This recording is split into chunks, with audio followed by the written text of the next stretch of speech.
안 주고 안 받습니다. 그러니 비위도 맞추고 희생도 해야 하는 이성관계보다 자기 자신이 좋아하는 먹는 것과 좋아하는 놀이에 더 관심이 많죠.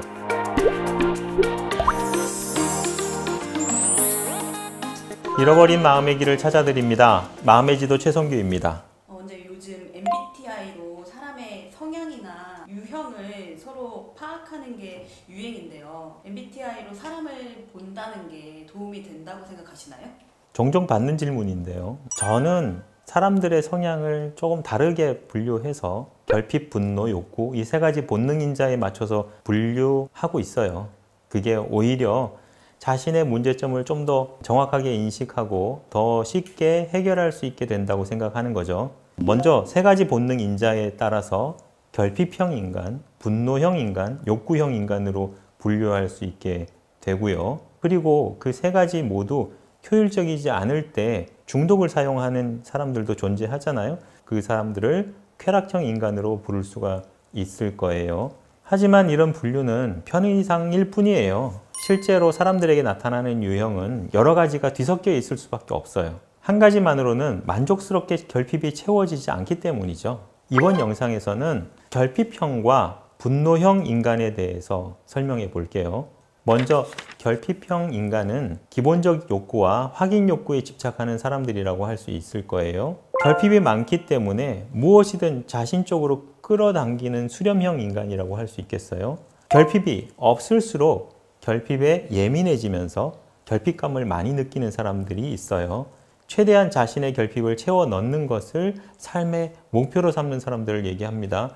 이분들은 주로 결핍을 많이 느끼기 때문에 평소 불평, 불만이 많고 자잘한 짜증을 달고 살 거예요.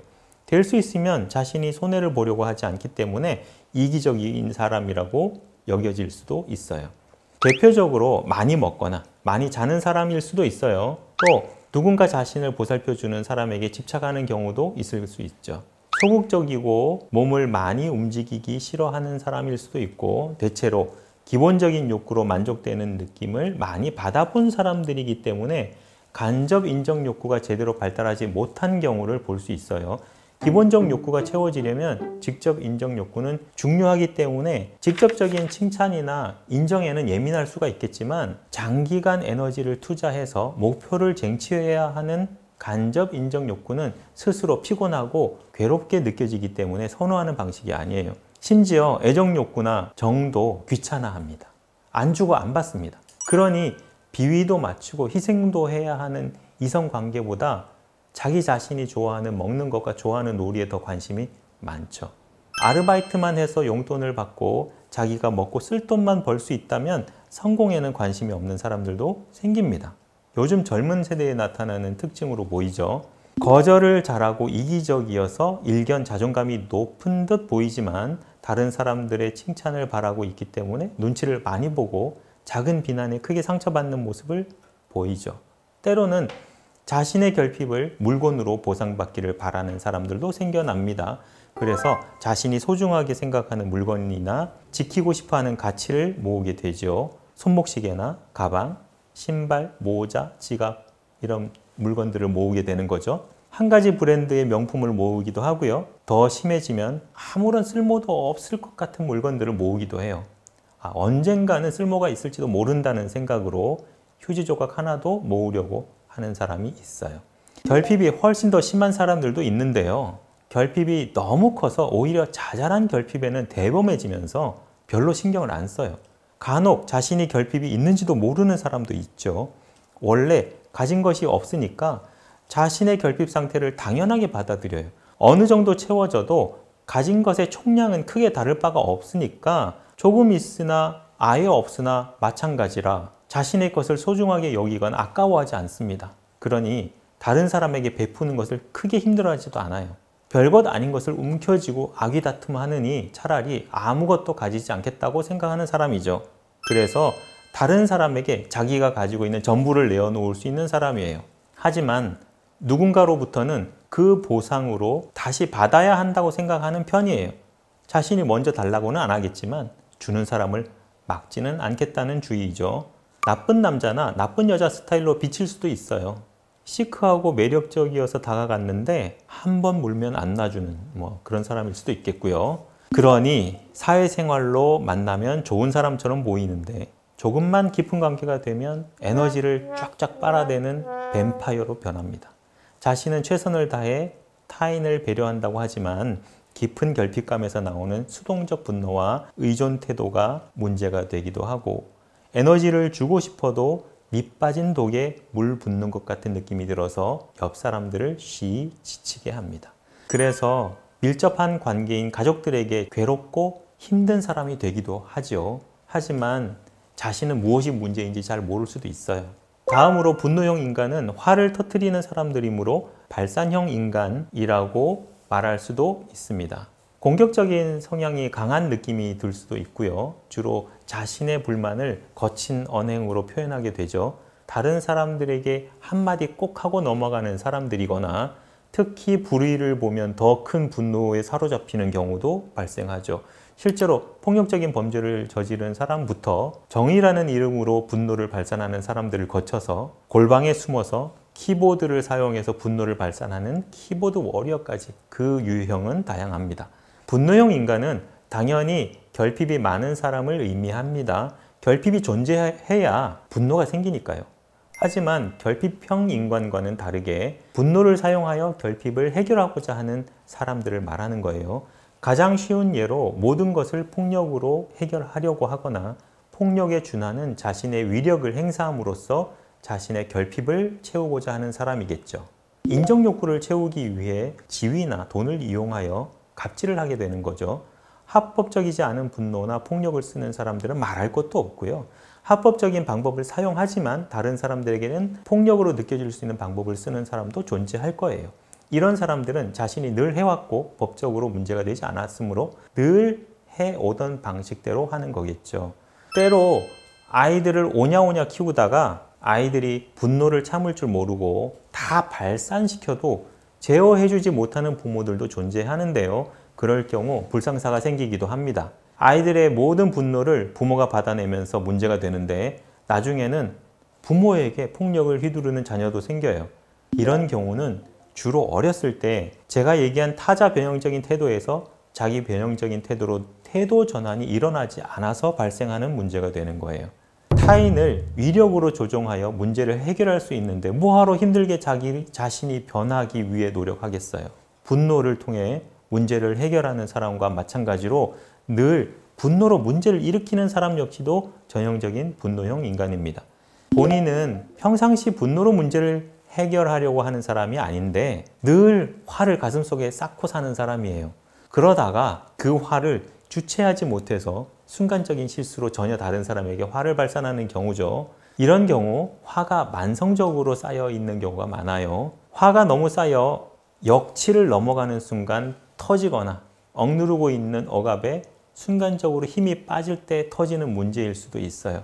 분노를 통해 문제를 해결하지 못했거나 문제를 해결했다가 큰 손해를 보았거나 분노로 결핍을 해결하면 안 된다고 어렸을 때부터 압박을 받은 경우에 분노를 굉장히 많이 참게 됩니다. 분노가 많이 쌓여 있지만 그 분노가 표현되지 못하고 자의나 타의로 억압되는 것이죠. 이렇게 억압하는 에너지가 크면 클수록 분노는 잘 나타나지 않겠죠. 하지만 분노가 크면 클수록 어떻게든 표현될 수밖에 없는 거죠. 그러니까 분노를 참고 억압하는데 사용되는 에너지가 순간적으로 약화될 경우나 쌓여있는 분노에 순간적으로 분노가 추가되면서 더 이상 본인의 에너지로 억압이 안 될 경우에 순간적인 분노가 분출되는 겁니다. 때로 양육자의 분노가 강해서 아이의 분노가 전혀 배출될 기회가 없었거나 아이의 분노가 나왔을 때 더 큰 분노로 덮어버리는 경우가 있는데요. 당연히 양육자의 결핍이 많아서 양육자의 분노가 많은 거겠죠. 그러니 아이의 결핍을 보살필 겨를이 없어서 결핍이 대를 이어 내려갑니다. 하지만 그 결핍에 더해 양육자의 분노까지 받아내야 하기 때문에 아이는 어떻게든 분노를 피하기 위해서 자신의 분노를 감춰야 하죠. 그래야 양육자의 분노가 나올 구실을 주지 않을 수 있으니까요. 그러다 보니 양육자의 분노가 많은 경우 아이들은 자신의 분노를 거의 드러내지 않고 살아야 하는 사람이 되는 거예요. 결핍이 그다지 크지 않은 경우에는 자신의 분노를 잘 감추고 살 수 있겠지만, 결핍도 큰 경우라면 어떻게든 분노가 태도에 배어나올 수밖에 없는데요. 이런 경우 태도에서 은근히 배어나오는 불만이나 반항이 어려 있게 됩니다.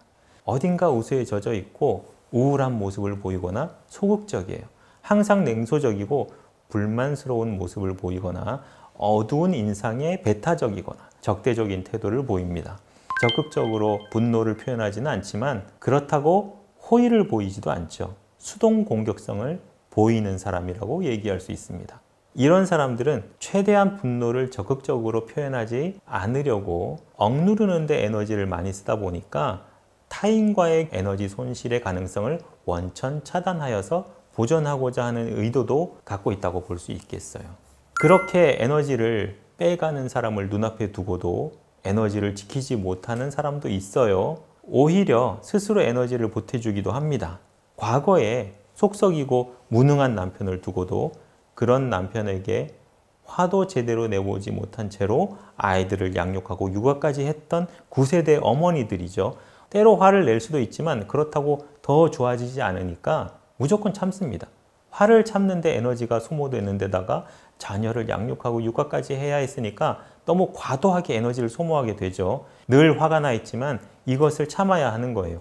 화가 난다는 얘기는 긴장이 되고 교감신경이 항진된다는 얘기겠죠. 이 상황이 반복되다 보면 자율신경계가 망가지게 되어서 교감신경과 부교감신경이 항진이 들쭉날쭉해집니다. 교감신경이 항진되면 근육이 긴장되어서 숨쉬기 답답해지고요. 부교감신경도 역시 따로 항진되어야 하는 거죠. 때로 등이나 가슴, 때로 머리, 때로 손과 발, 말초혈관 확장으로 열이 납니다. 말초혈관의 확장만 일어나니 체온이 높아지는 것은 아니지만 자신은 항상 덥다고 느끼게 됩니다. 한겨울에도 반팔만 입고 맨발에 슬리퍼를 신고 다니기도 해요. 이런 분들은 에너지가 많이 모자라기 때문에 무슨 일을 하든 애를 써서 해야 합니다. 마음의 힘이 소진되니까 몸의 힘을 써야 하죠. 몸에 힘이 잔뜩 들어간 채로 일을 합니다. 그러다 보니 집안일을 하다가도 근육통이 생기고 관절염이 생기게 되죠. 화를 잔뜩 참는 사람들의 특성상 그 화를 자신에게 투사하여 자책을 많이 합니다. 때로 이 화를 참고 이타적인 행동을 보이는 사람들도 있습니다. 화가 많은데도 그 화를 다른 사람에게 풀기보다는 자신의 내면에 투사하면서 다른 사람에게는 훨씬 더 착한 사람이 되고자 노력하게 됩니다. 아니면 그 화를 예술로 승화시키는 사람들도 있어요. 그 화를 내면에서 녹여내어서 정을 통해 배출하는 양상을 보입니다. 그러니까 쌓인 화를 분노가 아니라 어차피 화를 내어도 결핍은 해소되지 않으니까 정으로 배출함으로써 언젠가 다시 정을 받아볼 기회를 얻는 거죠. 이것 역시 한국에서만 존재하는 한의 문화라고 얘기할 수 있겠습니다. 여러 가지 많은 얘기를 했는데요. 전적으로 저의 이론과 저의 임상 경험에서 나온 개인적인 주장입니다.